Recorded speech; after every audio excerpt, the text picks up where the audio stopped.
దశమ భాగం అనే అంశాన్ని మన సేవకులు ఎప్పుడు కూడా క్లియర్గా మనకు చెప్పలా. క్లియర్గా అసలు దశమ భాగం అంటే ఇది ఇవ్వాలా ఇవ్వకూడదా, ఏ సంఘంలో వేయాలి, ఎప్పుడు ఇవ్వాలి, ఎందుకు ఇవ్వాలి, ఇలా ప్రశ్నలు వాళ్ళు వేయరు. దాని గురించి కన్క్లూజన్ ఎవరు, ఎందుకంటే ఒకవేళ ఇచ్చినా వాళ్ళ జోబుకి గండి పడిద్ది కాబట్టి. Am right are not? అయితే నేను ఒక ప్రశ్న వేయాలనుకుంటున్నా, మీలో ఎంతమంది దశమ భాగం ఇస్తున్నారు? ఎందుకంటే ఎస్పెషల్గా దశమ భాగాలు మేము ఇస్తున్నాం అన్న వాళ్ళకి ఇది ఒక అద్భుతమైన అవకాశం. ఈ వాక్యం ఎప్పుడైనా మనం సెమినార్స్కి వెళ్ళినప్పుడే ఇలాంటి విషయాలు చెబుతూ ఉంటారు. సెమినార్స్లోను, స్పెషల్ మీటింగ్స్లోను అట్లా. మీ అందరు దశమ భాగాలు ఇస్తున్నారు, దేవునికి స్తోత్రం కలుగును గాక. అంటే మీ అందరికి వాక్యం తెలుసు, అంటే మీరు దశమ భాగాలనే ఇస్తున్నారు కదా, నెల నెల దశమ భాగం అనే పేరుతోనే ఇస్తున్నారు కదా. సో మీకు కూడా కొన్ని డౌట్స్ ఉంటాయి, ఇవ్వని వాళ్ళకి డౌట్స్ ఉంటాయి, ఇచ్చే వాళ్ళకి డౌట్స్ ఉంటాయి. సహజంగా దశమ భాగం విషయంలో చాలామంది క్రైస్తవులు వ్యతిరేకిస్తూ ఉంటారు.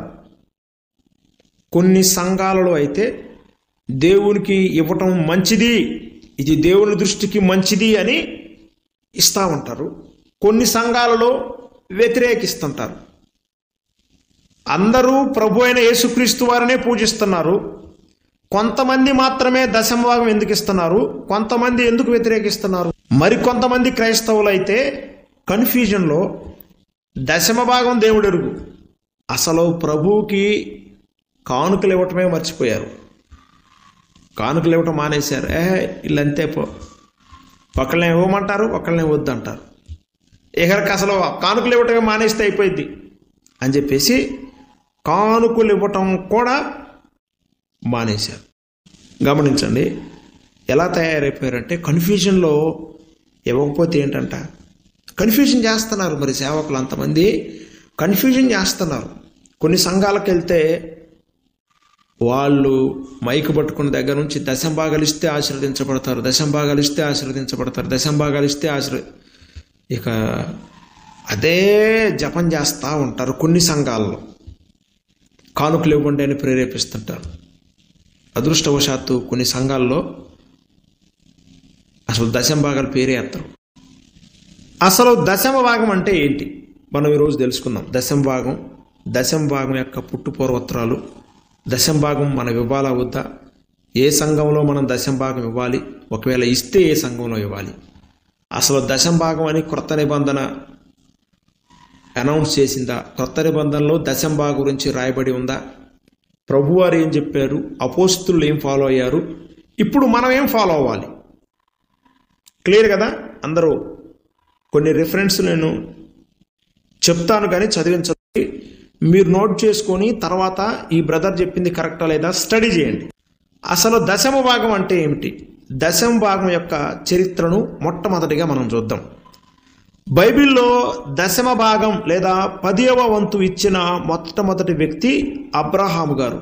ఆదికాండము 14వ అధ్యాయము 18 నుండి 20 వచనాలు, హెబ్రీ పత్రిక 7వ అధ్యాయము 4వ వచనం.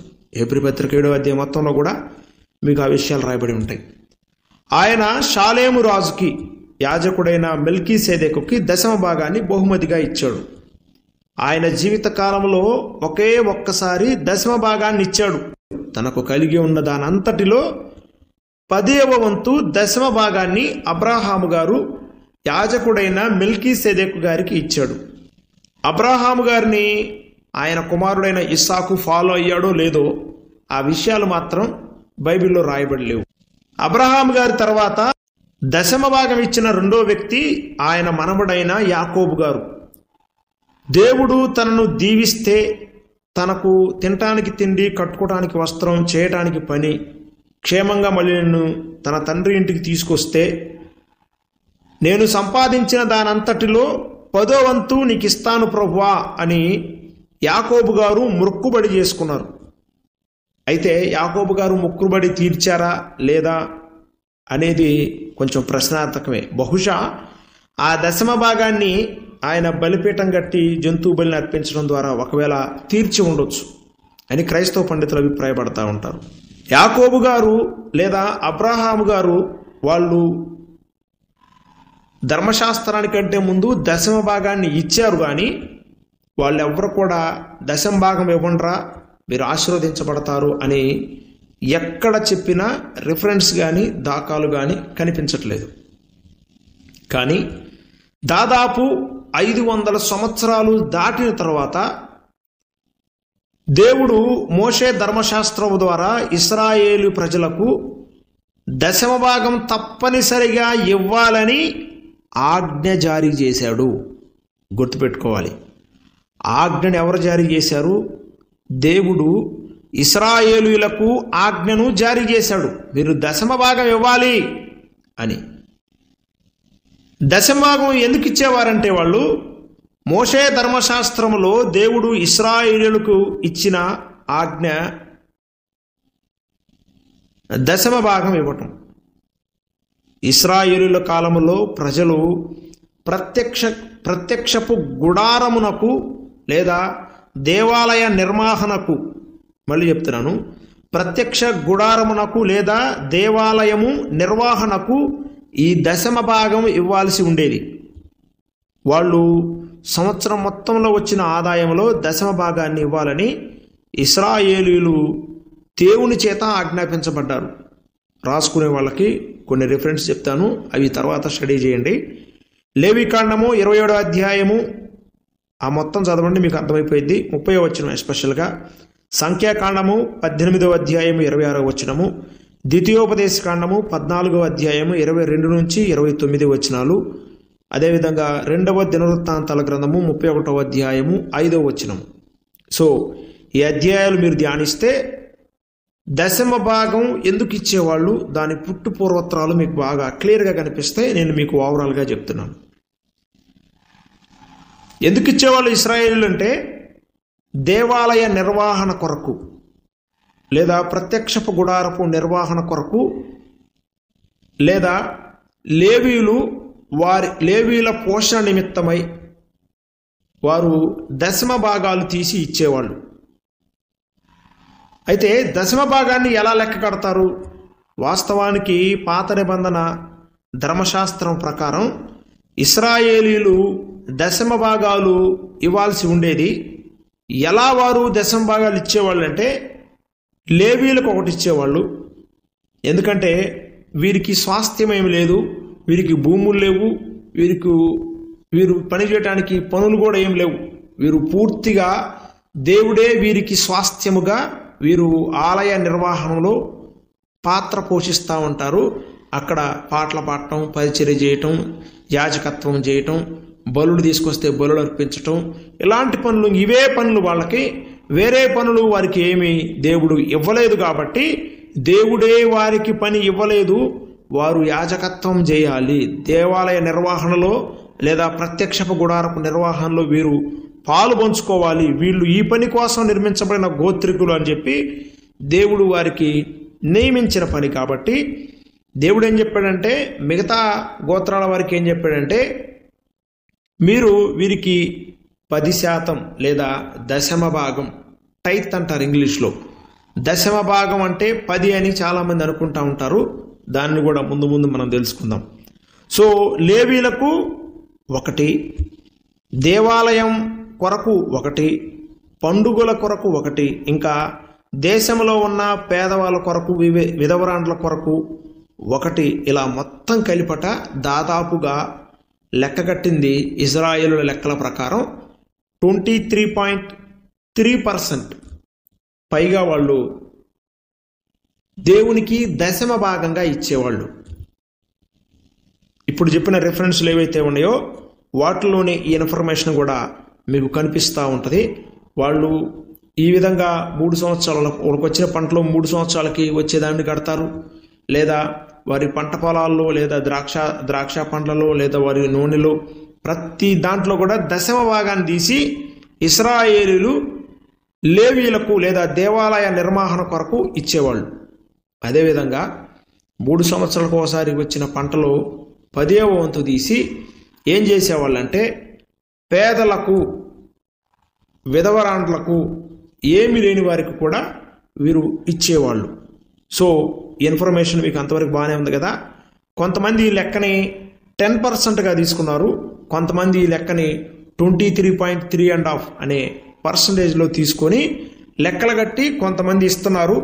ఇశ్రాయేలీల లెక్కల ప్రకారం అయితే, యూదుల లెక్కల ప్రకారం అయితే 23.3.5% అట.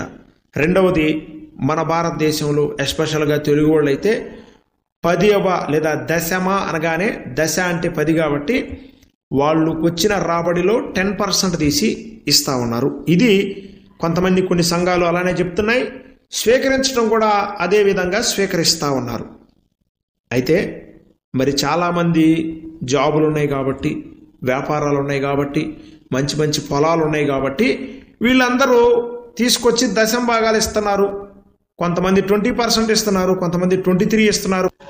అయితే దేవుని చేత ఆజ్ఞాపించబడింది ఏంటంటే దశమ భాగం ఇవ్వాలి. మీరు ఇక్కడే కన్క్లూజన్ అయిపోవద్దు, ఇంకా చాలా ఉంది. దశమ భాగం ఇవ్వాలి అని ఆజ్ఞాపించబడ్డారు. మోషే ధర్మశాస్త్రం ప్రకారం దశమ భాగం ఇవ్వాలి. దశమ భాగం ఇవ్వకపోతే ఏమైనా శిక్ష పడుతుందా బ్రదర్ అనే ప్రశ్న మనకు తలెత్తచ్చు. 100% మీరు దశమ భాగం ఇవ్వకపోతే శిక్ష ఏమీ పడదు. మోషే ధర్మశాస్త్రం ప్రకారం దశమ భాగం ఇవ్వకపోతే ఫలానా శిక్ష ఉంటుంది అని ఎక్కడా రాయబడి లేదు. గమనించాలి. మేము పేదలం బ్రదర్, తినడానికి తిండి లేదు, కట్టుకోవడానికి బట్ట లేదు, మా పిల్లలను చదివించడానికే మా దగ్గర సరైన సాధారణమైన ఫీజులు కూడా కట్టలేని స్థితిలో ఉన్నాం. ఉండటానికి కూడా ఇల్లే సరిగ్గా లేదు అంటారు కదా. రెక్కాడితే కానీ డొక్కాడదు. ఇలాంటి వాళ్ళు దశమ భాగాన్ని తీసుకొచ్చి ఇవ్వగలరా? ఇవ్వలేరు. అందుకే దేవుడు ఆజ్ఞాపించాడు కానీ ఇవ్వకపోతే మీరు శిక్షించబడతారు, నాశనం అయిపోతారని చెప్పలేదు. గమనించాలి. 10 ఆజ్ఞలు ఇచ్చి 10 ఆజ్ఞలను పాటించకపోతే నాశనం అయిపోతారని చెప్పాడు. కానీ ఇది కూడా ఒక ఆజ్ఞనే, దశమ భాగం కూడా ఆజ్ఞే. ఇవ్వకపోతే మీరు నాశనం అయిపోతారని చెప్పలా. కాకపోతే ఒకటి చెప్పాడు ఏంటంటే, మీరు అలా ఇవ్వకపోవటం వల్ల మీ పంట పొలాలు, మీ ధాన్యము ఇదిగో మిడతలకి, పురుగులకి, చీడలకి ఇలా బలైపోతాయి అని చెప్పాడు.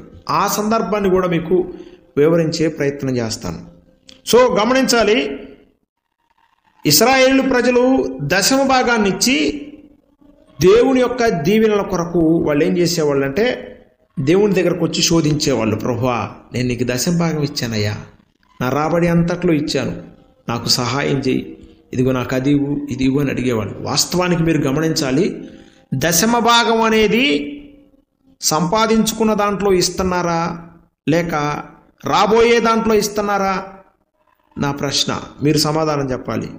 మీరు లేవీలు ఇచ్చే దశమ భాగము వారికి వచ్చిన ఈవుల్లో ఉంచి ఇస్తున్నారా, దేవుడు ఇచ్చిన దాంట్లో ఉంచి ఇస్తున్నారా, లేదా ఇవ్వబోయే దాంట్లో ఉంచి ఇస్తున్నారా? ఆబ్వియస్లీ దేవుడు ఇచ్చిన దాంట్లో కుంచే వీరు కొంత ఇస్తున్నారు. ఎస్, దశమ భాగం అనేది దేవుడు వారికి ఇచ్చిన దాంట్లో కొంత తీసి ఇస్తున్నారు. సో గమనించాలి, వారికి రాబడే లేనప్పుడు ఇవ్వాలా వద్దా?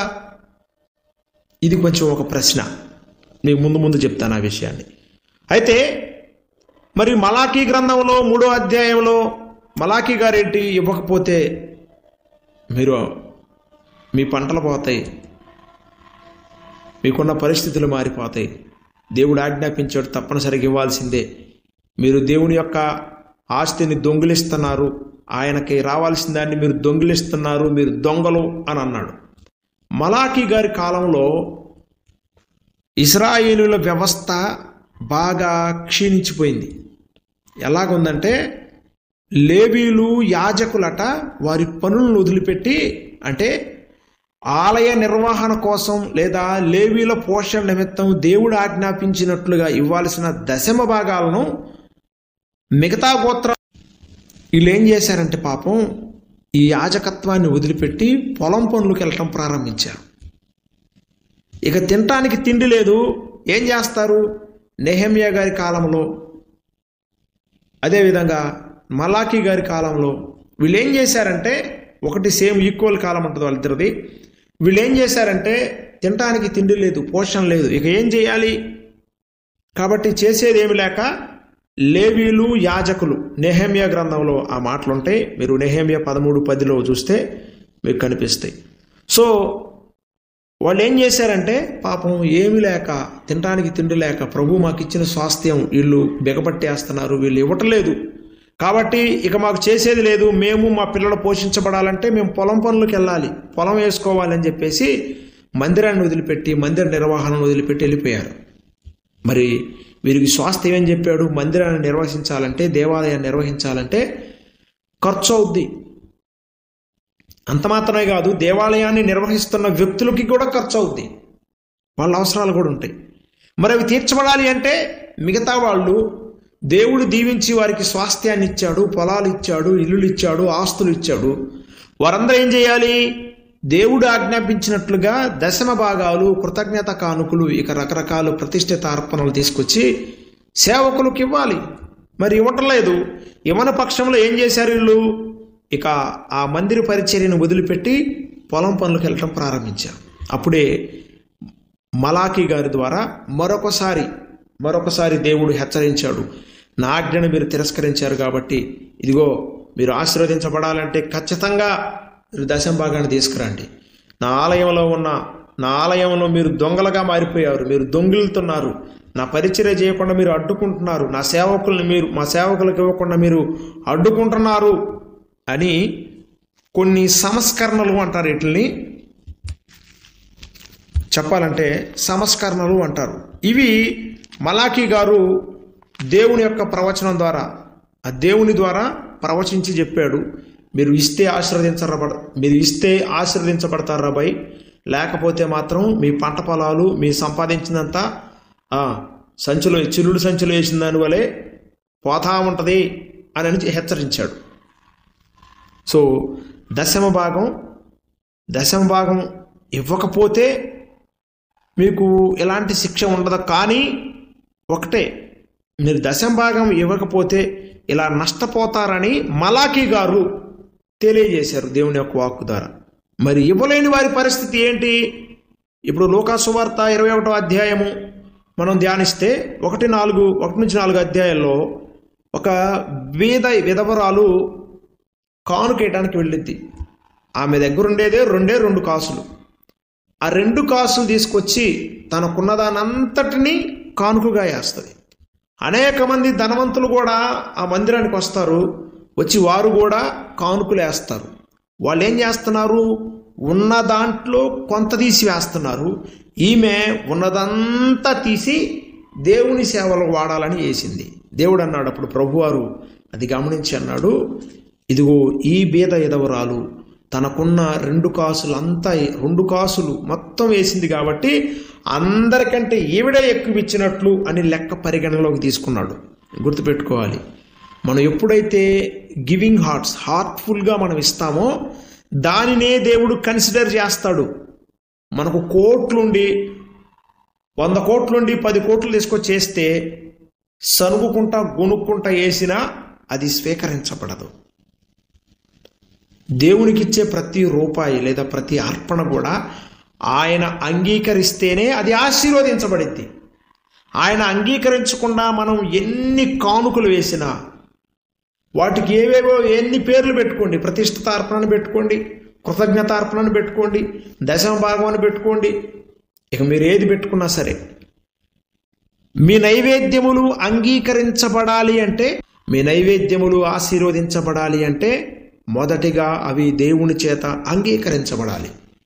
మీ హృదయము శుద్ధిగా ఉండి మీరు ధారాళంగా ఇవ్వటానికి దేవుడి దగ్గరికి వస్తే అవి ఆశీర్వదించబడతాయి. మనమేం చేస్తాము? చాలా ఉంటుంది మన దగ్గర, కానీ సనుగుకుంటూ గొనుగుకుంటూ ఇస్తాము కాబట్టి వాటికి త్వరగా ఆశీర్వాదాలు రావు. గొనగటం అనేది అసలు దేవునికి ఇష్టము లేదు. సరే, దశమ భాగం క్రైస్తవులు కూడా ఇవ్వాలా? అసలు దశమ భాగం గురించి యేసుక్రీస్తు ప్రభువారు ఏమని చెప్పారు? ఈ ప్రశ్నకు జవాబు చూద్దాం. పాత నిబంధనకు క్రొత్త నిబంధనకు మధ్యకాలంలో యేసుక్రీస్తు ప్రభువారు పుట్టారు. పాత నిబంధన ముగింపు, క్రొత్త నిబంధనకి ఆరంభము శకపురుషుడు మన ప్రభు అయిన యేసుక్రీస్తు వారు. ఈయన పాత నిబంధన కాలంలో పుట్టాడు. ఈయన తదనంతరము క్రొత్త నిబంధన పురుడు పోసుకుంది. ఈయన అనేకమైన సంస్కరణలు తీసుకొచ్చాడు. పాత నిబంధనను ఆయన దాంట్లో ఉన్న వాక్యాలను కాదు, అనుసరణను, ఏదైతే ఇశ్రాయేలీయుల ప్రజలు, ప్రధాన యాజకులు వీళ్ళందరూ ఆ వాక్యాన్ని వక్రీకరించుకొని వారికి అనుసారంగా ఎలా మార్చుకుంటున్నారు అనే విషయాలను ఎత్తి చూపుతూ అనేక సార్లు ఆయన వారిని గద్దించాడు. మత్తయి సువార్త 23వ అధ్యాయము 23వ వచనంలో వారు దశమ భాగాలు ఇస్తున్నారు. సోంపులో ఇస్తున్నారు, పుదీనాలో ఇస్తున్నారు, వారి రాబడి అంతట్లో దశమ భాగాలు ఇస్తున్నారు. అక్షరానుసారమైన పనులు చేస్తున్నారు, కానీ ఆత్మీయమైన పనులను మానుకుంటున్నారు. ఏంటయ్యా ఆ పనులంటే న్యాయాన్ని ఉన్నదన్నట్లుగా చేయలేకపోతున్నారు, కరుణ చూపించలేకపోతున్నారు, విశ్వాసం ఉంచలేకపోతున్నారు, నమ్మకంగా ఉండలేకపోతున్నారు. అక్షరార్థమైన పనులకు ఇంపార్టెన్స్ ఇస్తున్నారు, కానీ ఆత్మీయమైన పనులు మాత్రం వారు చేయట్లేదు. అందుకే ప్రభువారు అన్నారు, వారిని మందలిస్తూ వాటిని మానక వీటిని చేయవలెను అని అన్నాడు. దేవుడు ఆజ్ఞాపించిన దశమ భాగాలు ఇస్తూ, ఇదిగో న్యాయము, కరుణ, నమ్మకము వీటి మీద కూడా మీరు దృష్టి పెట్టాలి అని ప్రభువారు చెప్పారు. మత్తయి సువార్త 23వ అధ్యాయము 23వ వచనంలో. కానీ యేసుక్రీస్తు వారు చనిపోయిన తర్వాత ఇంకా ఈ దశమ భాగాలు ఇవ్వాలా? పాత నిబంధన కొట్టివేయబడి, ఇదిగో ఇది నా రక్తము వలననైనా క్రొత్త నిబంధన అని ప్రభు అయిన యేసుక్రీస్తు వారు ఇచ్చాడు కదా. పాతదానిని మేకులతో సిలువకు దిగగొట్టాడు కదా. ఇప్పుడు మనకి క్రొత్త నిబంధన అనేది ఇచ్చాడు. క్రొత్త నిబంధన మనకి ప్రభు ఇచ్చాడు కదా. ఇక పాత నిబంధనతో పనేంటి?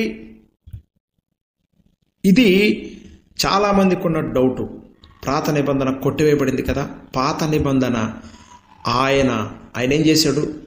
ఆయన శరీరము ద్వారా ఆయన ప్రతిదీ కూడా పాత నిబంధన నెరవేర్చి కొట్టేశాడు. కొట్టేయటం అంటే పెన్నుతో కొట్టేయటం కాదు, ఏదో ఇక్కడ ఇలా కొట్టేశాడు అయిపోయింది అన్నట్లు కాదు. ఆయన శరీరము ద్వారా మొత్తం ఆయన అనుసరించి కొట్టేశాడు. ఇదిగో ఇలా జీవించాలి, ఇందు నిమిత్తమే మీకు పాత నిబంధన ఇవ్వబడింది. అయితే ఆయన శిలువ బలియాగం ద్వారా ఇక బలి ఉండదు అని కొట్టేశాడు, ఇక సున్నతి ఉండదు అని కొట్టేశాడు, ఇక అమావాస్య పౌర్ణమి అనే భేదం ఉండదు అని కొట్టేశాడు. అదే విధముగా మీరిచ్చే దశమ భాగాలు కూడా ఉండవు అని మాత్రం ఎక్కడ చెప్పలేదు, కానీ స్పష్టంగా చెప్పలేదు. కానీ సూత్రప్రాయంగా మనకు అర్థమయ్యేది ఏంటంటే, పాత నిబంధనలో ఉన్న ఆజ్ఞలకు సంబంధించిన చేరాతను ఆయన కొట్టివేసి ఉన్నాడు అని కొన్ని లేఖనాలు మనకి అద్భుతంగా తెలియజేయబడుతున్నాయి. హెబ్రీ పత్రిక 7వ అధ్యాయము 5వ వచనము మరియు 18వ వచనము, ఎఫెసీ పత్రిక 2వ అధ్యాయం 13 నుండి 15 వచనాలు, కొలస్సీలకు రాసిన పత్రిక 2వ అధ్యాయము 13 మరియు 14 వచనాలు చదివితే ఆ నిబంధనలు ఏవైతే ఉన్నాయో చేరాతతో చేయబడిన నిబంధనలను ఆయన కొట్టివేశాడు, ఆ ఆజ్ఞలను కొట్టివేశాడు. ఒక్కటి చదువుదాం. సరే, మనం కొలస్సీలకు రాసిన పత్రిక 2:13 అయితే కొంచెం క్లియర్గా ఉంటుంది. తర్వాత మీరు చదవండి హెబ్రీ పత్రిక 7వ అధ్యాయము 5:18, ఎఫెసీ 2:13 నుంచి 15 వచనాలు, కొలస్సీ 2:13, 14 వచనాలు చదువుదాం. మరియు అపరాధముల వలనను శరీరమందు సున్నతి పొందక ఉండుట వలనను మీరు మృతులై ఉండగా, దేవుడు వ్రాతపూర్వకమైన ఆజ్ఞల వలన మన మీద రుణముగాను మనకు విరోధముగాను నుండిన పత్రమును మేకులతో సిలువకు కొట్టి దాని మీద చేవ్రాతను తుడిచివేసి మనకు అడ్డము లేకుండా దానిని వెత్తివేసి మన అపరాధములన్నిటినీ క్షమించి ఆయనతో కూడా మిమ్మును జీవింపజేసెను.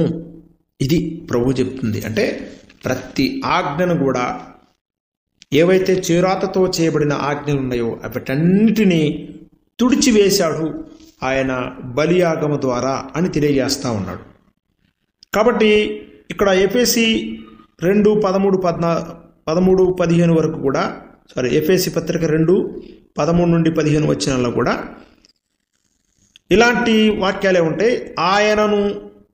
అయినను మునుపు దూరస్థులమైన మీరు ఇప్పుడు క్రీస్తు యేసునందు క్రీస్తు రక్తము వలన సమీపస్థులై ఉన్నారు. ఆయన మన సమాధానమయుండి మీకును మాకును ఉండిన ద్వేషమును అనగా విధి రూపకమైన ఆజ్ఞల గల ధర్మశాస్త్రమును తన శరీరమందు కొట్టివేయుట చేత మధ్య గోడను పడగొట్టి మన ఉభయులను ఏకము చేసెను.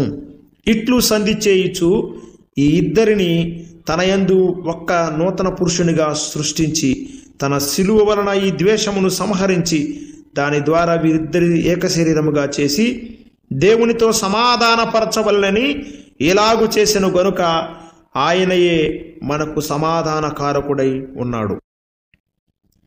విధిరూపకమైన ఆజ్ఞలను, ఆయన చేరాత కలిగిన ఆజ్ఞలను తుడిచివేశాడు. వాటిలో 10% కూడా పోయి ఉంటుంది కదా. మరి ఆ లెక్కన అసలు యాజకత్వము అనేదే లేకుండా చేయాలనేది ఆయన మెయిన్ థీమ్. ఆయన థింక్ ఏంటంటే, యాజకత్వము ద్వారా ఏమవుతుంది, ఇశ్రాయేలు దేశం మొత్తంలో కూడా ఒకే ఒక మందిరం యెరూషలేములో ఉంది. ఆ యెరూషలేము మందిరంలోనే ఎక్కువ దోపిడీ జరుగుతుంది, ఎక్కువగా అక్రమాలు జరుగుతున్నాయి. బలి విషయంలో అక్రమాలు జరుగుతున్నాయి, అక్కడే వ్యాపారాలు జరుగుతున్నాయి. సో యాజకులు స్వలాభం కొరకు అనేక రకాల అక్షరార్థమైన విషయాల పట్ల దృష్టి పెడుతున్నారు, కానీ ఆత్మీయమైన విషయాల మీద దృష్టి పెట్టట్లేదు. కాబట్టి యేసుక్రీస్తు ప్రభు వారు వచ్చి వాటన్నిటి చెరిపివేసి ఇక మనకి ఆయన మధ్యవర్తి అయి నిలిచాడు. ఇక బలి అనేది ఏమి లేదు, ఆయన బలితో బలి ఆగిపోయింది. ఇక యాజకత్వమే లేదు కదా. ఏమంటారు? యాజకులు ఇంతకుముందు లేవీల నుండి వచ్చారు, లేవీల యొక్క వంశం నుండి వచ్చారు. ఇప్పుడు వచ్చినవాడు లేవీ వంశం నుంచి కాదు. ఈ ప్రధాన యాజకుడు యేసుక్రీస్తు ప్రభువారు యూదా గోత్రం నుండి వచ్చాడు.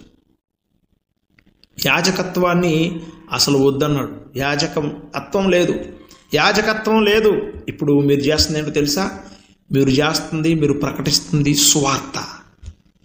యాజకత్వం కాదు, పూజలు కాదు, బలులు కాదు, అవన్నీ కొట్టివేయబడ్డాయి. ఇప్పుడు మీరు చేస్తుంది ఏంటి? సువార్తను ప్రకటిస్తున్నారు. ఆయన ఏమన్నాడు తెలుసా? మీరు సర్వలోకమునకు వెళ్ళి సర్వ సృష్టికి సువార్తను ప్రకటించండి. ఇప్పుడు లేవీయుడని కాదు, యూదుడని కాదు, సమరయుడని కాదు, భారతీయుడని కాదు, గ్రీకు దేశస్థుడని కాదు, మీరు ఎవరైనా సరే మీ అందరి కొరకు నేను ప్రాణం పెట్టాను. ఈ విషయాన్ని మీరు బూదిగంతముల వరకు ప్రకటించండి. ఇది ప్రభువు చెప్పాడు. మరి 10% అనే చాప్టర్ క్లోజ్ అయినట్టేనా? Praise the Lord. 10% అనే చాప్టర్ క్లోజ్ అయినట్టే కదా. యాజకత్వం నిలిచిపోయింది. లేవీలు వంశం నుంచి వచ్చే వారికి యాజకత్వం నిలిచిపోయింది. ఆ ప్లేస్లోకి ఎవరు వచ్చాడు? ప్రభు అయిన యేసుక్రీస్తు వారు వచ్చారు. ప్రభు అయిన యేసుక్రీస్తు వారు ఆ ప్లేస్లోకి వచ్చారు. మరి ఆయన లేవీ గోత్రికుడు కాదుగా, ఆయన యూదా గోత్రం నుండి వచ్చినాడు. మనందరిని ఏమన్నాడు తెలుసా? ఆయన మీరు రాజులైన యాజక జనాంగం అని అన్నాడు. ఎవరు అంట? మనందరమే రాజులము, యాజక జనాంగం. ప్రతి ఒక్కరిని కూడా ఆయన శిలువ రక్త బలియాగం ద్వారా యాజకుడిని చేశాడు, రాజును చేశాడు. ఆయన యూదా గోత్రంలోకి వచ్చాడు. ఆయన యూదా గోత్రంలో ఉంచి వచ్చాడు, రాజుల వంశంలోకి ఉంచి వచ్చాడు. కాబట్టి నిన్ను రాజుగా చేశాడు. ఆయన ఒక యాజకుడై యాజకత్వాన్ని నిర్వహించి ఆయన తనకు తానే బలిగా శిలువలో సమర్పించుకున్నాడు. కాబట్టి ఆయన ఆ యాజకత్వ బాధ్యతను కూడా నీకు నాకు మనందరికి అప్పచెప్పాడు. మనం ఎవరో తెలుసా? రాజులైన యాజక జనాంగం. మరి నువ్వు ఇప్పుడు 10% ఎవరికి ఇవ్వాలి చెప్పండి బ్రదర్? ఇప్పుడు 10% ఎవరికి ఇవ్వాలి? యాజకత్వం లేదు కదా. మనందరం యాజకులమే. మనందరం ప్రభు యేసుక్రీస్తు ద్వారా యాజకులం అయిపోయాం. అంటే ప్రతి ఒక్కరి మీద కూడా బాధ్యత ఉంది. ఏంటో తెలుసా? సువార్తను ప్రకటించాలి.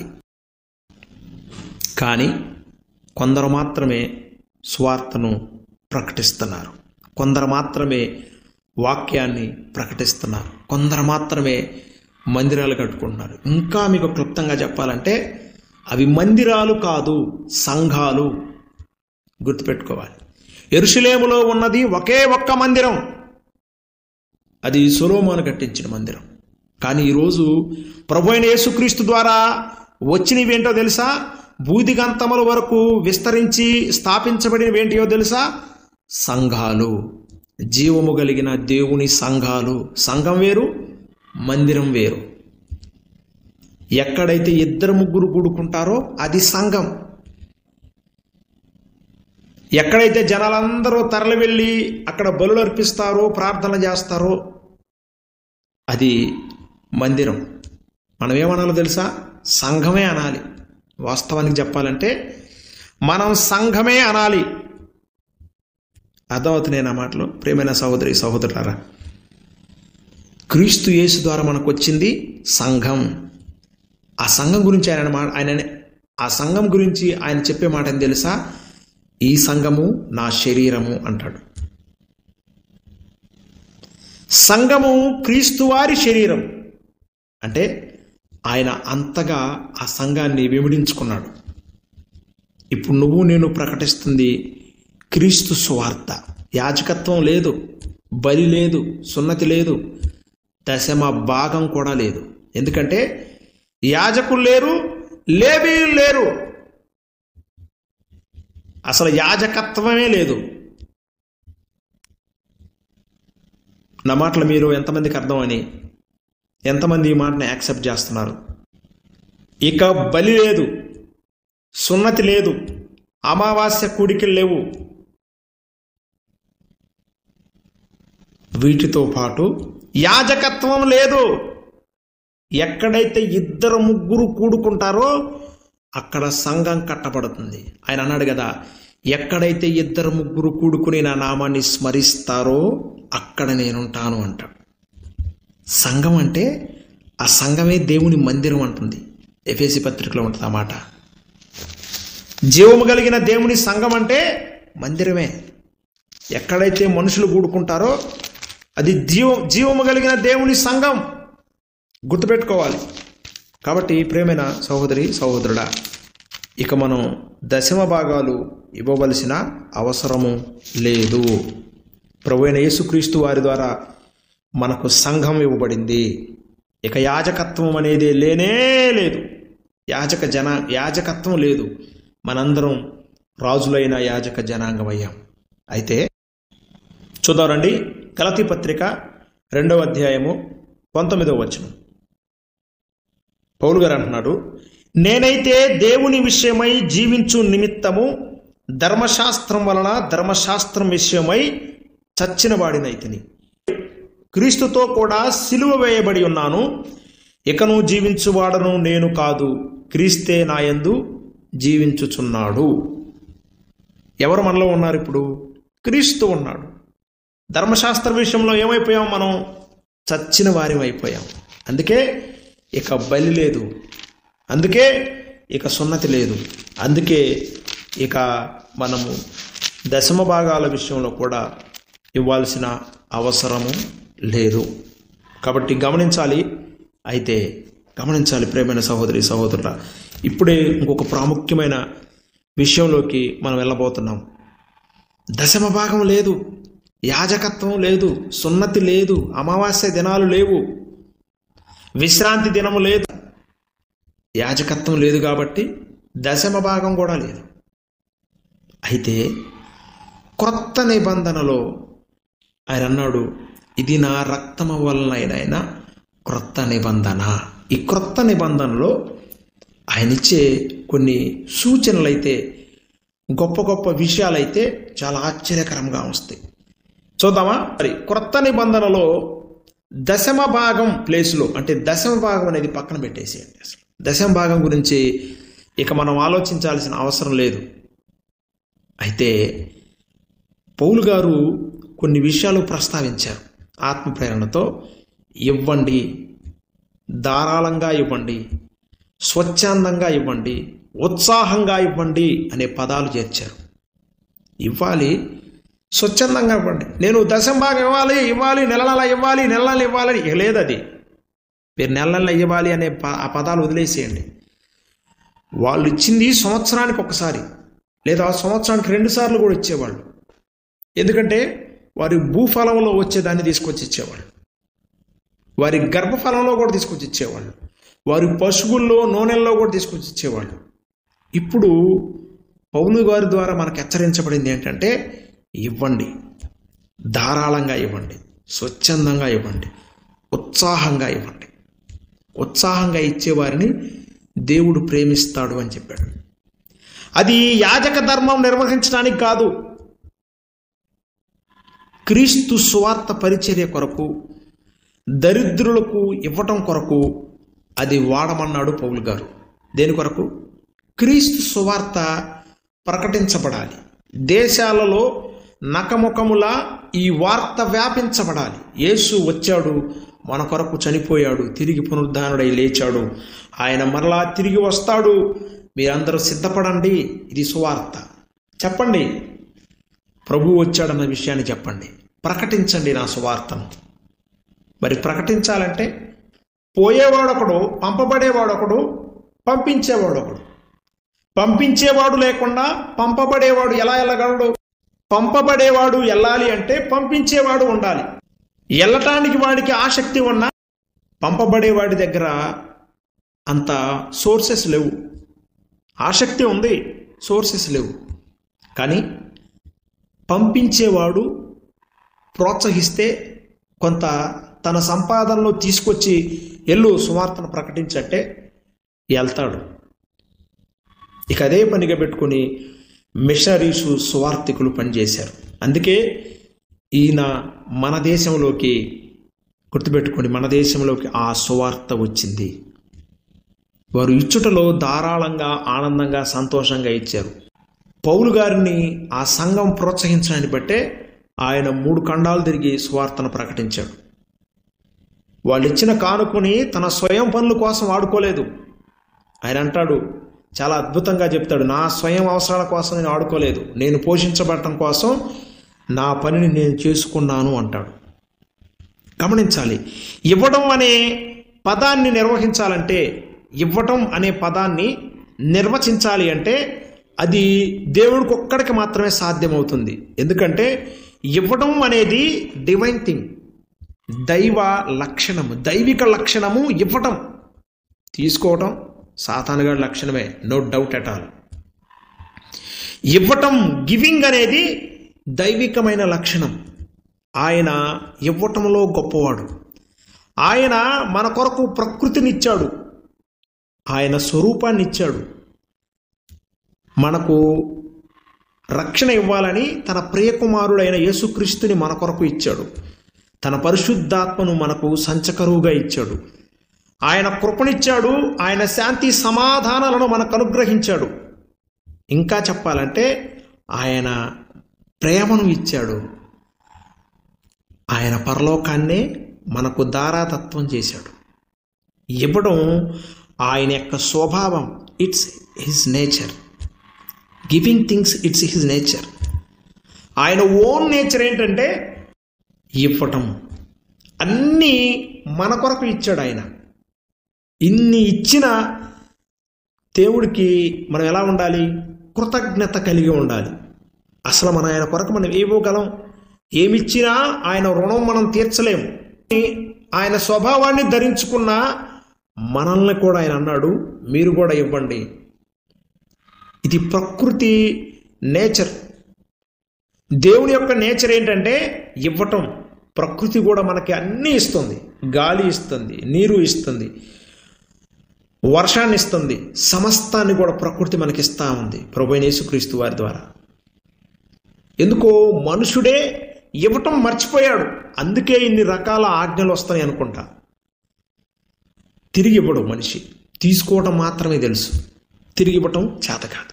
ఒక ప్రముఖమైన కంపెనీ యజమానుడు తన కంపెనీ ప్రారంభంలో ఇలా అనుకున్నాడు, నా కంపెనీ ఈ సంవత్సరం మంచి లాభాలు వస్తే నా కంపెనీకి కృతజ్ఞతగా లాభాలలో 20% ప్రభువా నేను నీకు కానుకిస్తాను అని అనుకున్నాడు. దేవుని యొక్క మహాకృపను బట్టి ఆ సంస్థలో మంచి లాభాలు వచ్చేసాయి. ఆ సంవత్సరం వెంటనే 20% తీసేసి దేవుని సేవకి ఇచ్చేశాడు, సువార్తను ప్రకటించండి అని. నెక్స్ట్ ఇయర్ కూడా ఇలా అని అనుకున్నాడు, ప్రభువా ఈ సంవత్సరం మళ్ళీ పోయిన సంవత్సరం కంటే ఎక్కువ లాభాలు వస్తే 50% లాభాల్లో నుంచి 50% తీసి నీ సేవకి ఇస్తాను, లేదా పేద ప్రజలకు ఇస్తాను, లేదా అర్ఫాన్స్కి ఇస్తాను, రోడ్డు సైడ్ ఉన్న అనేక మందికి పోషించబడటానికి ఆహారం ఇస్తాను, అనాథాశ్రమాలకు ఇస్తాను, స్వచ్ఛంద సంస్థలకు ఇస్తాను అని చెప్పేసి తను అనుకున్నాడు. ఒక మంచి పని చేయాలనుకున్నప్పుడు ఎప్పుడు కూడా దేవుడు ప్రోత్సహిస్తూనే ఉంటాడు. ఆ సంవత్సరం కూడా అత్యధికమైన లాభాలు వచ్చేసినాయి. 50% తీసి ఇచ్చేసాడు. ఈసారి అనుకున్నాడు, దేవుడు ఎంత గొప్పడు కదా, మనం ఎప్పుడైతే మంచి హృదయంతో, దాతృ హృదయంతో ధారాళంగా ఇస్తుంటామో ప్రభు అంతకంతకు ఆశీర్వదిస్తున్నాడని ఇప్పుడు ఆయన పెట్టుకున్న టార్గెట్ 90%. ఎంత? 90%. ఆయన ఇచ్చే కొలది ఏమవుతున్నాడు? అభివృద్ధి చెందుతున్నాడు, నష్టపోవటంలా. మనలో ఉండే ఆ తప్పుడు ఆలోచన ఏంటంటే ఇవ్వటం వల్ల మనం నష్టపోతామేమో అని మనం అనుకుంటున్నాం. కానీ ప్రభు ఏం చెప్తున్నాడు? ఇవ్వటం వలన మీరు ఆశీర్వదించబడతారు. ఈ స్ట్రాటజీ తెలిసిన కోల్గేట్ కంపెనీ వాళ్ళు తమ రాబడి అంతట్లో 90% స్వచ్ఛంద సంస్థలకి, సేవలకి, వాటికే ఇస్తున్నారు. బైబిల్ కూడా చెప్తుంది ఏంటో తెలుసా? యేసుక్రీస్తు ప్రభు వారు ఏం చెప్తున్నారో తెలుసా? ఇవ్వండి మీకు ఇవ్వబడతాయి. అపోస్తులు కూడాట స్వచ్ఛందంగా వారికి ఉన్న ఆస్తులు అవన్నీ కూడబెట్టుకొని అమ్ముకొని వచ్చి అపోస్తుల పాదాల దగ్గర పెట్టి విధవరాండ్రలను పోషించేవాళ్ళంట, పేదలను పోషించేవాళ్ళంట, స్వార్థను ప్రకటించేవాళ్ళంట. మన దేశంలో ఉన్న టాటా గ్రూప్ ఆఫ్ కంపెనీస్ కూడా వారికి వచ్చిన రాబడిలో 90%, మీకు విషయం తెలుసా? టాటా గ్రూప్స్ వాళ్ళు, టాటా కంపెనీస్ పెద్ద కంపెనీ ఇండియాలోనే, ఆ కంపెనీ వాళ్ళు కూడా 90% వాళ్ళ లాభాల్లో స్వచ్ఛంద సంస్థలకు ఇచ్చేస్తారు, ఆర్ఫాన్స్ హోమ్స్కి ఇచ్చేస్తారు. ఎందుకయ్యా అంటే ఇచ్చే దాంట్లో వారు పొందుకున్న ఆనందం ఎప్పటికి కూడా మర్చిపోలేనిది. టాటా గ్రూప్ ఆఫ్ కంపెనీస్లో వాళ్ళ మధ్య ఎన్నో తగాదాలు ఉన్నా, ఎన్ని ఉన్నా సరే, ఆ చైర్మన్స్కి మధ్య ఇంతమంది ఎన్ని తగాదాలు ఉన్నా కానీ వాళ్ళు మాత్రం వాళ్ళ బాసు రాసిన లేదా వాళ్ళ పూర్వీకులు రాసిన ఆ నిబంధనను మేరలేదు. 90% ఇవ్వాల్సిందే, ఇచ్చేస్తారు. అందుకే ఆ కంపెనీస్ చూడండి, ఎన్ని కంపెనీలు వచ్చినా ఈ కంపెనీని, టాటా గ్రూప్ ఆఫ్ కంపెనీస్ని ఢీకొట్టలేవు. అవి ఎదుగుతూనే ఉంటాయి. లాభాల బాటలో ఆ కంపెనీ అభివృద్ధి చెందుతూనే ఉంటుంది. Tata group of companies. ఇవ్వడం తెలిసిన వాడు తన ఫలాన్ని తప్పకుండా పొందుకుంటాడు అని అంటాడు పౌలు గారు. నీకు ఇవ్వటం తెలిస్తే నువ్వు తిరిగి తప్పకుండా ఫలాన్ని పొందుకుంటావు. ఇందును గూర్చి అపోస్తలుడైన పౌలు గారు ఏమన్నారో చూద్దాం రండి. 2 కొరింథీ పత్రిక 9వ అధ్యాయము 1వ వచనము, 5వ వచనము, 7వ వచనము, 9, 12 వచనాలు చదువుతాం.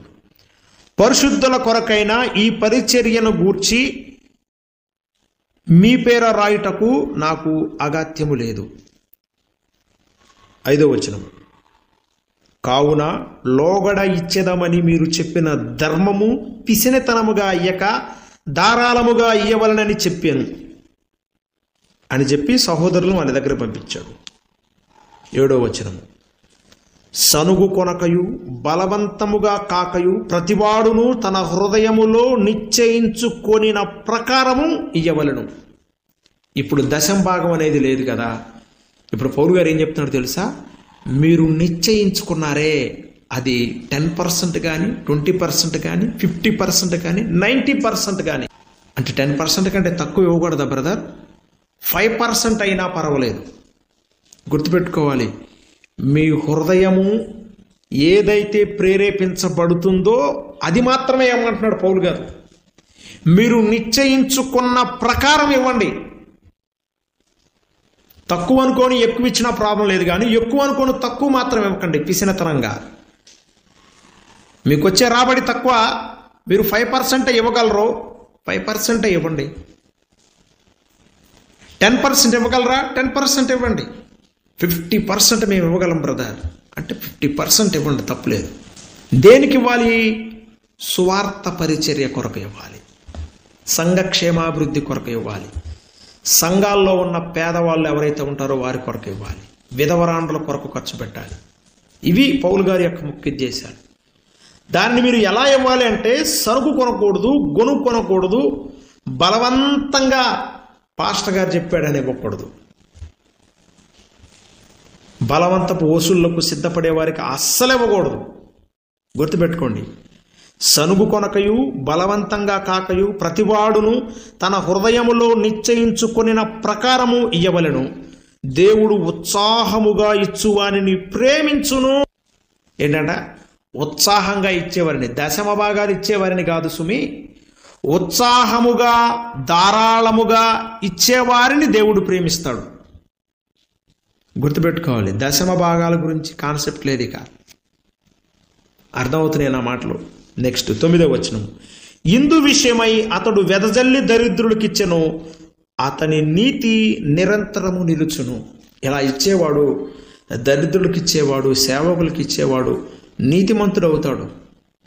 కాబట్టి సహోదరి సహోదరుడా, ఒకటి మనం నేర్చుకోవాల్సింది ధారాళముగా ఇవ్వటం ఒకటి నేర్చుకోవాలి. క్రొత్త నిబంధన చెప్తున్న పదాలేంటి? ధారాళముగా ఇవ్వాలి. అది 10% కానీ, 15% కానీ, 20% కానీ, 50% కానీ, లేదా 5% అయినా కానీ. ఎలా ఇవ్వాలి? ఉత్సాహంగా ఇవ్వాలి. సనుగు కొనకూడదు, గొనుక్కోకూడదు. సనుగుతూ గొనుగుతూ ఇవ్వకూడదు, బలవంతంగా ఇవ్వకూడదు. దాన్ని దేవుడు అంగీకరించడు. తత్ఫలితంగా మీరు ఆశీర్వదించబడలేరు. అర్థమవుతున్నాయా? మీరు సనుగు కొనక గొనుగు కొనక ఇస్తే మీరు ఆశీర్వదించబడతారు. ఆ అర్పణ అంగీకరించబడింది. గమనించాలి. రెండవది 1 కొరింథీ పత్రిక 16వ అధ్యాయం 1వ వచనంలో ఉంటుంది, వర్ధిల్లిన కొలది ఇవ్వాలి. ఎలా? మనం వర్ధిల్లిన కొలది. ఇప్పుడు Tata group of companies first 10% అనుకుని ఉండొచ్చు, 20 అనుకోవచ్చు, 50 అనుకోవచ్చు. ఇలా ఏమవుతుంది? కోల్గేట్ కంపెనీ అయినా వాళ్ళు ఏం చేస్తున్నారు? గ్రాడ్యువల్గా ఆ పర్సంటేజ్ని పెంచుకుంటూ పోతున్నారు. ఎందుకు పెంచుకున్నారంటే వాళ్ళు వర్ధిల్లిన కొలది ఇచ్చారు. అందుకే అన్నాడు. చూద్దామండి, 1 కొరింథీ పత్రిక 16వ అధ్యాయం 1-2 చదువుదాం. పరిశుద్ధుల కొరకైన చందా విషయం అయితే నేను గలతీయుల సంఘములకు నియమించిన ప్రకారము మీరును చేయుడి. నేను వచ్చినప్పుడు చందా పోగు చేయకుండా ప్రతి ఆదివారమున మీలో ప్రతివాడును తాను వర్ధిల్లిన కొలది తన యొద్ద కొంత సొమ్ము నిలువ చేయవలెను. నిలువ చేసి ఇవ్వాలి. వర్ధిల్లిన కొలది ఇవ్వాలి. క్రొత్త నిబంధన మనకు దశంభాగం గురించి ఏం ప్రస్తావించట్లేదు, కానీ ఏం చెప్తుందంటే మీరు ధారాళంగా ఇవ్వాలి, స్వచ్ఛందంగా ఇవ్వాలి, ఉత్సాహంగా ఇవ్వాలి అని చెప్తుంది. రెండవ పాయింట్, మీరు వర్ధిల్లిన కొలది ఇవ్వాలి అని చెప్తుంది. కాబట్టి మనం అక్కడ ఏం అర్థం చేసుకోవాలి? ఇవ్వటం అనేది మన మీదనే ఉంది. దేవుడు మనకే వదిలేశాడు. ఇస్తారా ఇవ్వరా?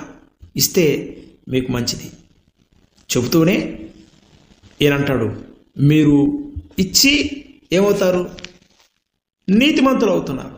అతడు వెదజల్లి దరిద్రులకు ఇచ్చెను, అతని నీతి నిరంతరము నిలుచును. ఇంకా సేవ కొరకు ఖర్చు పెట్టమని ఆయన ఆ ముందు వచనాల్లో తెలియజేశాడు. పరిశుద్ధుల కొరకైన పరిచర్య గురించి చెప్పాడు. నెక్స్ట్ కొలస్సీ పత్రికలో కూడా 16వ అధ్యాయంలో పరిశుద్ధుల కొరకైన చందా విషయం గురించి ప్రస్తావించాడు. కాబట్టి గమనించాలి, ప్రతి క్రైస్తవుడు కూడా ఇప్పుడు పాత నిబంధన లేదా మోషే ధర్మశాస్త్రం ఆజ్ఞల క్రింద లేడు, కానీ క్రీస్తు యేసు ఇవ్వబడిన ఆయన రక్తము ద్వారా రచించబడిన నూతన నిబంధన లేదా క్రొత్త నిబంధన క్రింద ఉన్నాడు. ఇప్పుడు ఆ నూతన నిబంధన క్రింద ఉన్నవాడు ఎలా ఉండాలంటే ధారాళముగా ఉత్సాహముగా ఇచ్చేవాడై ఉండాలి, వర్ధిల్లిన కొలది ఇచ్చేవాడై ఉండాలి. అది ఎంత అనేది నువ్వు నిశ్చయించుకున్న దాని ప్రకారము ఇచ్చేవాడై ఉండాలి. ఎంత ఇవ్వాలి అనేది మీరే ప్రార్థనాపూర్వకంగా దేవుని సన్నిధికి వచ్చి నిశ్చయించుకోండి. యాకోబు గారు అంటారు కదా, జ్ఞానం కుదురుగా ఉంటే అడగండి. ఎస్, ఈ జ్ఞానం కావాలి. దైవికమైన జ్ఞానం కలిగిన వాడే ఇవ్వటంలో ముందుకు వస్తాడు. పిసినారులు ఎట్లా ఇవ్వడం, ఆ మాట పౌలు గారు చెప్తున్నాడు. జ్ఞాన హృదయం కలిగిన వాడు దేవుడి దగ్గరకు వచ్చి అడగాలి. ప్రభువా, ఇదిగో నా రాబడి, ఇదిగో ఇంత, నేను వర్ధిల్లుతున్నాను, వర్ధిల్లేకోలేదు, ఎంత ఇవ్వమంటావు? ఇదిగో నేను ఉత్సాహంగా ఆనందంగా ఇవ్వాలనుకుంటున్నాను, ఇదిగో ఎంత ఇవ్వమంటావు అని అడిగి మీరు నిశ్చయించుకోండి. నిశ్చయించుకోకుండా ఏది ఇవ్వద్దు. పాస్టర్ గారు చెప్పాడని అసలు ఇవ్వద్దు. దశంభాగాల పేరిట ఇవ్వమంటే అసలు ఇవ్వద్దు. ఏం చేయాలి? మీ హృదయంలో మీరు నిశ్చయించుకొని అది ఇవ్వటం అలవాటు చేసుకోవాలి. బైబిలు మీకు అదే తెలియజేస్తుంది. కాబట్టి సహోదరి సహోదరులారా, ఆ జ్ఞానం కొరకు దేవుడి దగ్గరకు వచ్చి మనం అడిగి ఇచ్చేవారమై ఉండాలి. ప్రతి ఒక్కరు కూడా అయిష్టంగా బలవంతంగా ఇవ్వకూడదు. మనసులో వారు తీర్మానించుకున్న తర్వాతే దేవుని సేవ కొరకు, పేదల కొరకు, సంఘం కొరకు లేదా సహవాసం కొరకు, సంఘంలో లేదా సహవాసంలో పేదల కొరకు మీరు ఇచ్చేవారై ఉండాలి. సంఘంలో ఉన్న సేవకుడు పోషించబడటం కోసం ఇచ్చేవారై ఉండాలి. సంఘ స్థాపన కొరకు ఇచ్చేవారై ఉండాలి. సంఘ విస్తరణ కొరకు ఇచ్చేవారై ఉండాలి. సువార్త ప్రకటన కొరకు, ప్రకటించడం కొరకు మనం ఇచ్చేవారై ఉండాలి. అర్థమవుతున్నాయి నా మాటలు? మరి కొంతమందికి కొన్ని డౌట్స్ ఉన్నాయా? మీ అందరికీ డౌట్స్ ఖచ్చితంగా ఉన్నాయి. ఏంటయ్యా డౌట్స్ అంటే, ఎవరికి మన కానుకలు ఇవ్వాలి? ఇక దశమ భాగం అనే పదాన్ని మనం పక్కన పెట్టేద్దాం. ఎందుకంటే దశమ భాగం అనే పదానికి క్రొత్త నిబంధనలో చోటు లేదు. ఏమంటారు? దశమ భాగం అనే పదానికి క్రొత్త నిబంధనలో చోటు లేదు. మనకున్నది ఏంటి? కృతజ్ఞతా కానుకలు, లేదా ధారాళంగా సేవ కొరకు ఇవ్వటం, లేదా పేదల కొరకు ఖర్చు పెట్టడం, ఆహారం లేనుడికి వస్త్రం లేనుడికి వస్త్రాలు ఇవ్వటం. అదే కదా మనం చెప్పుకున్నాము. 25వ అధ్యాయంలో ఉన్నది, మీలో ఒకనికి మీరు చేసి ఉన్నారు కనుక నాకు చేసినట్లే అని ప్రభువారు చెప్తున్నారు కదా. సో మీరు గమనించాలి, దేవుడు ఆ విధిరూపకమైన ఆజ్ఞలను కొట్టివేసి ఇప్పుడు మనకి నూతన నిబంధన ఇచ్చి ఉన్నాడు. మీకు మీరే డిసైడ్ చేసుకోవాలి, స్వచ్ఛందంగా మీరే అనుకొని మీరే దాతృహృదయంతో ధారాళముగా అంటే మీరు అనుకుంటారు 90% ఇస్తే ధారాళంగా బ్రదర్, 90% ఇస్తే లేదా 80% ఇస్తే ధారాళంగా అని. ధారాళంగా అంటే మీ హృదయంలో నిశ్చయించుకున్నది అది ధారాళముగా రావాలి బయటికి. అర్థమవుతున్నాయా? అంతేగాని ధారాళంగా అంటే ఎక్కువగా అని కాదు, 100% అని కాదు. మీరు ఉత్సాహముగా ఇవ్వాలనుకున్నది దాతృ హృదయముతో ఇచ్చేసేయాలి. కానీ నిశ్చయించుకున్న తర్వాత ఇవ్వకుండా ఉండకూడదు సుమి, గుర్తుపెట్టుకోవాలి. సో ఎవరికి మనం కానుకలు చందాలు ఇవ్వాలి? ఈ ప్రశ్న మనకు తలెత్తుతూ ఉంటుంది. ఇక దశమ భాగాలని స్టోరీ లేదు. చాలామంది మోసం చేస్తున్నారు దైవ సేవకులు. గుర్తుపెట్టుకోండి, దశమ భాగాల పేరుతో ఈ విషయాన్ని కూడా మీకు తెలియజేయాలని ఆశపడుతున్నా. దశమ భాగాల పేరుతో ఏం చేస్తున్నారంటే, ఇప్పుడు లేవీలు యెరూషలేములో ఉండేవాళ్ళు, వారు లక్షల్లో ఉండేవాళ్ళు. పరిచర్య చేసేవాళ్ళు ఒకళ్ళు, నెక్స్ట్ కడిగేవాళ్ళు, తుడిచేవాళ్ళు, గేటు కాపలాదారులు, చుట్టూ ప్రహార కాసేవాళ్ళు, యాజకత్వం చేసేవాళ్ళు, బలులు అర్పించేవాళ్ళు. ఇలా యాజకుల్లోనే రకరకాల గ్రూప్స్ ఉండేవి లేవీల్లో. వీళ్ళందరూ పోషణ నిమిత్తం ఆ దేవాలయ నిర్వహణ కావలసిన దీపాలు, వీధి దీపాలకు కానీ లేకపోతే అక్కడ వస్తువులకు కానీ వాటన్నిటి నిమిత్తము దశమ భాగాలు తీసుకునేవాళ్ళు. మరి ఇప్పుడు అవన్నీ లేవుగా. ఇప్పుడు అవన్నీ లేవు కదండి. కాపలాదారులు లేరు, పరిచర్యను చేసేవాళ్ళు కూడా స్వచ్ఛందంగా చేసి వెళ్ళిపోతున్నారు. ఇప్పుడు పోషించాల్సింది ఎవరిని? సేవకుల్ని, వారి కుటుంబాన్ని. దేవాలయ నిర్వహణ అనేది సహజంగా చందాల్లోంచి వచ్చే దాన్ని బట్టి లేకపోతే ఎంతోమంది ఎవరో ఒకరు ప్రోత్సహించే ఇస్తూ ఉన్నారు. సో ఎంతో కొంత దేవాలయ నిర్వహణ కొరకు సేవకులు పోషించబడటం కోసం మనం ఇవ్వాలి. అది స్వచ్ఛందంగా ధారాళంగా ఇవ్వాలి అంతే. ఎందుకంటే పాస్టర్ గారు ఉండే కుటుంబం ఆయన ఒకడు, ఆయన భార్య, ఆయనకి 2 పిల్లలు. వారు పోషించబడడానికి ఎంత అవసరమైంది? కొంత అవసరమైంది. కానీ ఆ రోజుల్లో లేవీలు ఉంది, చాలామంది లక్షల్లో ఉన్నారు. కాబట్టి వారికి వేరే పని లేదు కాబట్టి వారికి ఇచ్చారు. ఈ రోజుల్లో పాస్టర్ గారు కుటుంబం, అంతే కదా. మరి వాళ్ళకి దశంభాగాల పేరుతో మీరు వేలకు వేలు తీసుకుపోయి ఇస్తే వాళ్ళు ఏం చెప్తున్నారు, వాళ్ళు ఏం చేస్తున్నారో తెలుసా? వాళ్ళు సూట్లు బూట్లు వేసుకొని సంచుల్లో డబ్బులు నింపుకొని ఆ డబ్బులు ఏం చేయాలో అర్థం కాక విదేశ యాత్రలు చేస్తున్నారు. ఎంతమంది ఈ మాటను యాక్సెప్ట్ చేస్తారు? విదేశాలకు వెళ్ళిపోతున్నారు, ఆ డబ్బు ఏం చేయాలో అర్థం కాక. కొంతమంది ఆ సంఘాన్ని కాపాడుకోవటానికి డెవలప్ అవుతుంది కదా, విస్తరిస్తుంది, వేల సంఘాలు లక్షల్లో సంఘ సభ్యులు చేరుతున్నారు, డబ్బులు వస్తున్నాయి, ఎవడో ఒకడు దుష్ప్రచారం చేసి పడగొడతాడేమని రాజకీయ సపోర్ట్ తీసుకొని ఫండ్స్ ఇస్తున్నారు. ఎవరండి ఇచ్చేది? మనం ఇచ్చే ఫండ్సే, మనం ఇచ్చే కానుకలే, మనం ఇచ్చే దశంభాగాలే. వాళ్ళు ఏం చేస్తున్నారు? రాజకీయ నాయకులకు ఇస్తున్నారు. ఎన్నికల్లో మీరు పోటీ చేసి మీరు గెలిచి మాకు సపోర్ట్ చేయండి అని. ఇక్కడ దేవుడి సపోర్ట్ ఎక్కడుంది? దేవుడి సపోర్ట్ తీసుకుంటున్నారా? పెద్ద బడా సెలబ్రిటీస్ అనే పెద్ద సేవకులు చేస్తుంది ఇదే. మనకు తెలియక యూట్యూబ్లోనూ టీవీలోనూ ఎక్కడో వాక్యం విని మనం ఏం చేస్తాం?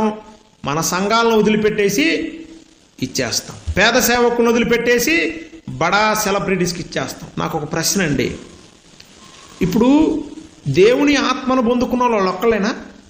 పెద్ద బడా సేవకులేనా? సెలబ్రిటీస్ అనే సేవకులేనా? బాగా పాటలు పాడి మ్యూజిక్ వాయించి జనాలతో డ్యాన్స్లు వేయించే సేవకులేనా?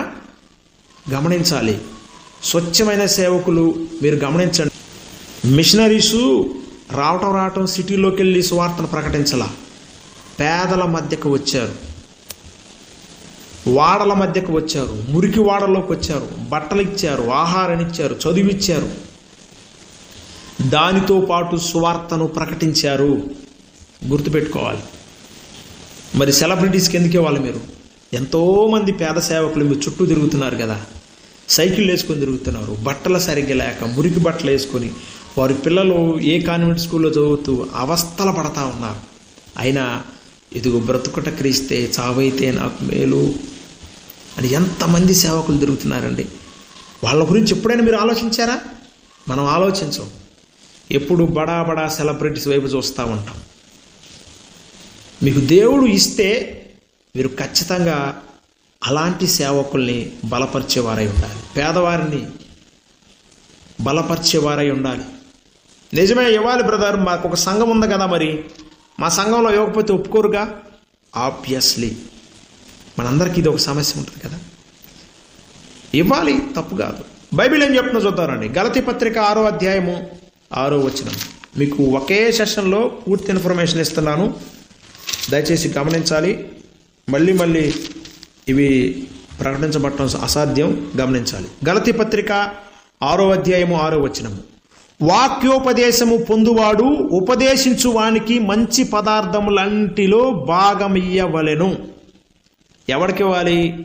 మీరిచ్చే కానుకలు, చందాలు, కృతజ్ఞత కానుకలు ఎవరికి ఇవ్వాలి? ప్రభు అన్నారు మత్తయి సువార్త 10వ అధ్యాయం, లూకా సువార్త 10వ అధ్యాయంలో ఉంటాయి. పనిచేసేవాడు జీతానికి పాత్రుడు. పనిచేసేవాడు దేనికి పాత్రుడు? జీతానికి పాత్రుడు. దేవుని పని చేసేవాడికి ఇదిగో ఇది తీసుకోవడానికి పాత్రుడు.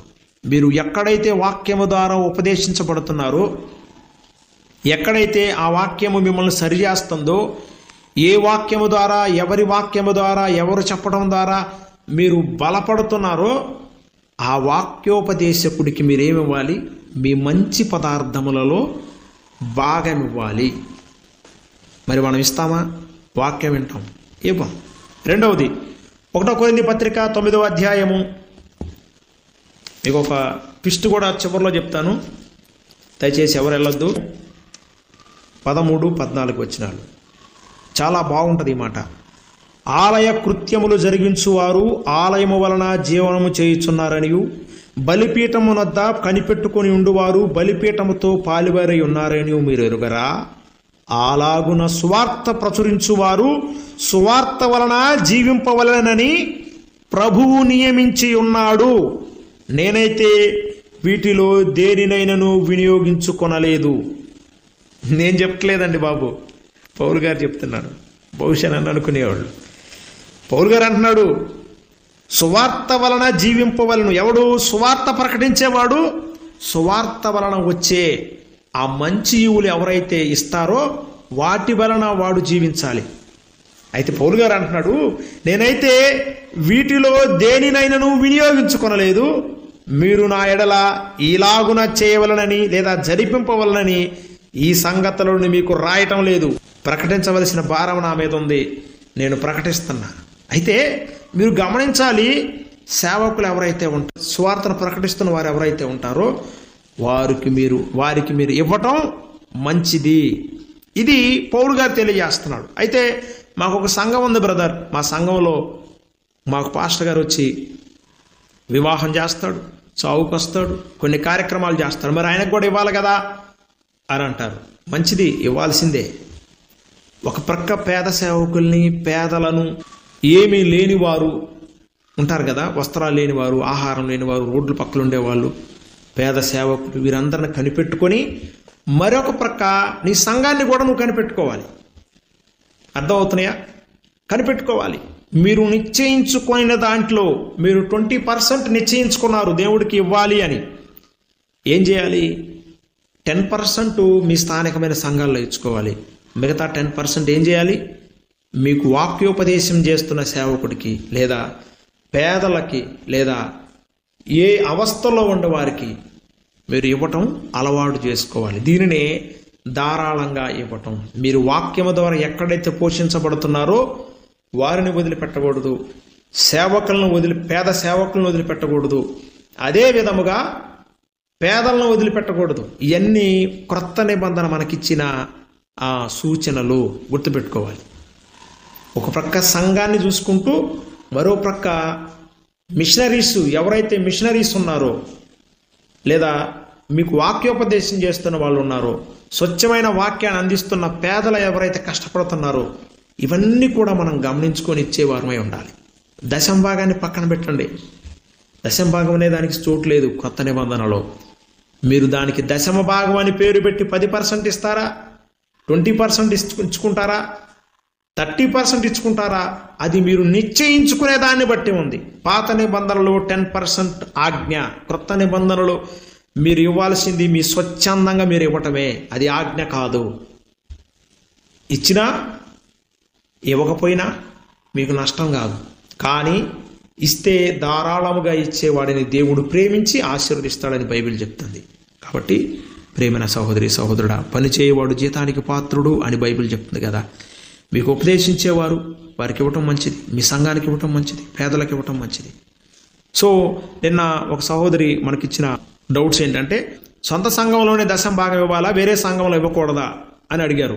అసలు దశంభాగం అనే పదాన్ని రీడీమ్ చేసి, అంటే ఆ పదాన్ని రీన్యూ చేసి దాంట్లో ధారాళముగా ఇవ్వటం అనే పదం చేరింది. కాబట్టి మీరు ధారాళముగా ఇవ్వాలి, ఉత్సాహంగా ఇవ్వాలనుకుంటే సంఘంలో, మీ సొంత సంఘంలో మీ పనులు కొన్ని జరుగుతాయి కాబట్టి అక్కడ 50% చూసుకోవాలి. మిగతా మీరు వాక్యంతో పోషించబడుతున్న దగ్గర, లేదంటే పేదవారికి ఇట్లా ఇవ్వటం చాలా మంచిది. రెస్ట్, ఒక నెలలో ఒక వ్యక్తికి 50,000 శాలరీ ఉంటే, ఒకవేళ తాను 5,000 10% తీసుకోవాలనుకున్నాడు, దశంభాగం పక్కన పెట్టేయండి, 10% ఇవ్వాలనుకున్నాడు. అయితే దీన్ని వివిధ రూపాల కానుకల్లో ఇవ్వచ్చా? ఇప్పుడు మనం అదే చెప్పుకున్నాము. 50% మీ స్థానిక సంఘాల్లో ఇచ్చుకుంటారు, లేదా దాన్ని మీరు కానుకల్లోనూ ఎట్లా ఇచ్చుకుంటారు, కృతజ్ఞత కానుక ఎదురు ఇచ్చుకుంటారు. నెక్స్ట్, సేవకుల చేత పోషించబడుతున్న వారు వాక్యోపదేశకులకి, లేదా పేద పాస్టర్స్కి, లేదా పేదలకి, విధవరాండ్రులకి, వారికి మీకు 50% ఇవ్వటం అనేది మంచిది. నెక్స్ట్, భర్తకు తెలియకుండా భార్య కానుకలు ఇవ్వచ్చు అంటే 100% ఇద్దరు అంగీకారంతోనే నిశ్చయించుకొని ఇద్దరు ఇవ్వాలి. మీకు తెలుసు కదా, ఇద్దరు నిశ్చయించుకునే కానుకనివ్వాలి. ఒకరికి తెలియకుండా ఒకళ్ళు కానుకలు ఇవ్వటం మంచిది కాదు. మన సంఘ దైవజనుడికి ఇవ్వాలా, వేరే వాళ్ళకి ఇవ్వకూడదా అనే ప్రశ్న కూడా తలెత్తింది. ఆల్రెడీ మీకు దీనికి ఆన్సర్ వచ్చింది. దశంభాగం పేదలకు ఖర్చు చేయవచ్చా? దశంభాగం అనే పదంలో మనకు ధారాళంగా ఇవ్వటం, ఉత్సాహంగా ఇవ్వటం అనే పదాలు వచ్చినాయి కాబట్టి, వర్ధిల్ల కొలది ఇవ్వటం అనేవి వచ్చినాయి కాబట్టి, మీ వర్ధిల్లే కొలది, మీరు నిశ్చయించుకున్న కొలది మీరు ఎవరికైనా ఇవ్వచ్చు. కాకపోతే స్థానిక సంఘాలను, వాక్యోపదేశకులను మర్చిపోకూడదు. అదేవిధంగా పేదవారిని కూడా మర్చిపోకుండా ఇవ్వటం అనేది మంచి లక్షణము, అది నీతిమంతులు చేసే లక్షణం. సో దశంభాగం దైవజనులు లగ్జరీ లైఫ్ కోసం వాడవచ్చు అంటే 100% లగ్జరీ లైఫ్ కోసం దశమ భాగాలను సేవకులు వాడకూడదు. కేవలం సువార్త పరిచర్య నిమిత్తం వాడాలి. అవసరమైతే ఆ సంఘాల్లో ఒక కుండ పెట్టి పేదలకు ఆహారం పెట్టే వాళ్ళై ఉండాలి. అర్థమవుతున్నాయి నా మాటలు. సంఘాలలో వాళ్ళు తీసుకునే ప్రతి కానుకకు లెక్క అప్పచెప్పాలి. వారు అవసరమైతే పేదలకు ఆహారాన్ని అక్కడే వండి పెట్టాలి. మరి మీ దగ్గర కానుకలు తీసుకునేది ఎందుకు? అక్కడ ఆహారము అనునిత్యము లేని వాళ్ళందరికీ పెట్టాలి. వస్తే ఆ ఊరికి ఎవరు వచ్చినా కానీ పలానా మందిరానికి వెళ్తే మాకు అక్కడ ఆహారం దొరికిద్దండి, పేదలమండి అంటే అక్కడికి వెళ్ళండి అయ్యా, మీకు ఆహారం దొరుకుతుంది, ఆహారం దొరికిద్ది వెళ్ళండు అన్నట్టు నిత్యము అన్నదానం జరిగేటట్లుగా ఉండాలి. మరి అలాంటి సంఘాలు ఉన్నాయా ఇప్పట్లో అంటే? లేవు. దోచుకోవటం, దాచుకోవటం, కార్లు కొనటం, బిల్డింగులు కట్టడం, లగ్జరీ లైఫ్ అనుభవించటం, ఇక అంతే. వాళ్ళు బాగుండాలి. అదేంటే ఏమంటారు తెలుసా వీళ్ళు? దేవుడు మమ్మల్ని ఆశీర్వదించాడు, మా పిల్లల్ని ఆశీర్వదించాడు, మా కుటుంబాలను ఆశీర్వదించాడు అంటారు. మరి ఇచ్చే వాళ్ళని ఆశీర్వదించడు కానీ తీసుకునే వాళ్ళని దేవుడు ఆశీర్వదిస్తాడా? గమనించాలి. మనకు ఎక్కడ ఇవ్వాలో తెలియదు కాబట్టి మనం కడుపు నిండినోడినే మళ్ళీ వాడికే ఇస్తూ ఉంటాం. కడుపు నిండినోడు ఏం చేస్తాడు? తొక్కేస్తాడు. పేదలకు ఇస్తే, పేద పాస్టర్స్కి ఇస్తే, పేద సేవకులకి ఇస్తే వాళ్ళు ఇంకా ఉత్సాహంగా పనిచేస్తారు దేవుని సువార్త సేవ కొరకు.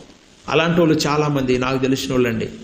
చాలామంది సువార్తను ఎలా సువార్త ప్రకటించే ఆ ఉత్సాహం ఉంది కానీ ప్రోత్సహించే వాళ్ళు లేక మధ్యలో వదిలిపెట్టి జీవనోపాధి నిమిత్తం వెళ్ళిపోయిన వాళ్ళు ఉన్నారు. ఇక ఎన్నాళ్ళు కడుపు కాల్చుకొని ఇక్కడ ఉంటామని చెప్పేసి వారి కుటుంబాల కోసం, పిల్లల కోసం సువార్త పరిచర్యను వదిలిపెట్టి వెళ్ళిపోయిన వాళ్ళు ఉన్నారు చాలామంది. ప్రతి ఒక్కరు కూడా గమనించాలి. మనకు విధి రూపకమైన ఆజ్ఞలు కొట్టివేయబడి దాని ప్లేస్లోకి ప్రభువారు ఉత్సాహంగా ఇవ్వండి అనే విషయాలను చేర్చారు. మీరు నిశ్చయించుకున్న దాని ప్రకారం మీరు వర్ధిల్లే కొలది ఇవ్వడం మంచిది.